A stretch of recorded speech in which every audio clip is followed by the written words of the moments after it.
বন্ধুরা, রাধে রাধে। আজকে আমি বানাবো ইডলি। এখানে আমি আলা চাল নিয়ে নিয়েছি 1 কেজি, আর এর মধ্যে আমি 2 চামচ মেথি দিয়ে ভিজিয়ে রেখেছিলাম 6-7 ঘন্টা। চাল আলাদা পাওয়া যায় কিনতে, সেটা নিয়ে আমি আলা চাল দিয়ে বানাবো আজকে। আর এইখানে আছে 500 বিউলির ডাল, এটাও আমি ভিজিয়ে রেখেছিলাম 6-7 ঘন্টা। এখন ভালো করে পিষে নেব। চালটা আমি পিষে নিয়েছি, আর এদিকে ডালটাও পিষে রেখে দিয়েছি আলাদা আলাদা।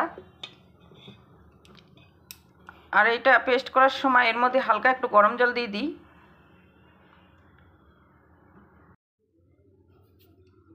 এখন আমি চাল আর ডাল একসঙ্গে মিক্স করে নেব।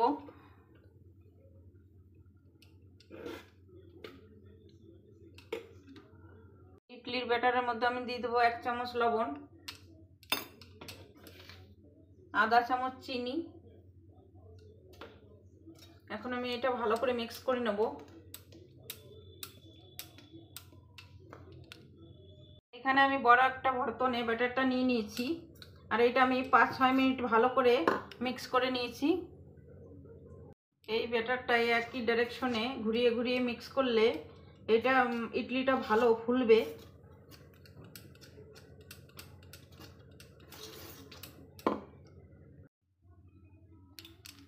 এখন আমি এটা ফার্মেন্ট করার জন্য 5-6 ঘন্টা ঢেকে ভালো করে গরম জায়গায় রেখে দেব।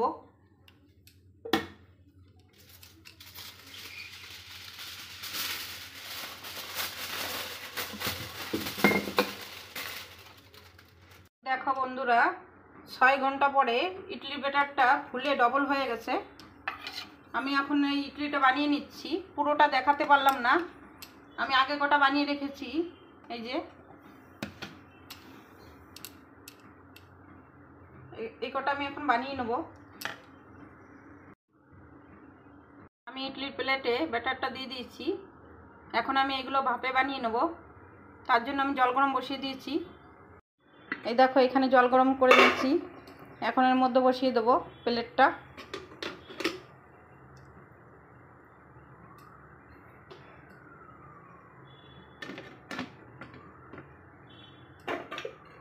এটা 10 মিনিট লাগবে হতে।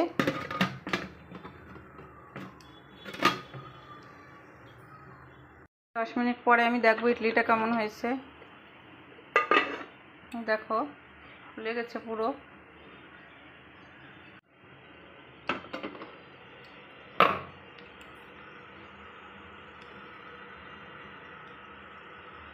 একটু ঠান্ডা হলে প্লেটটা আমি এই চাকু দিয়ে এগুলো তুলে নেব।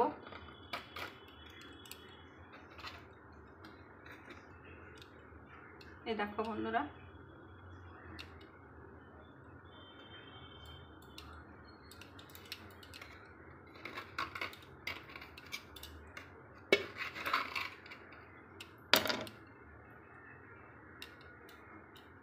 দেখো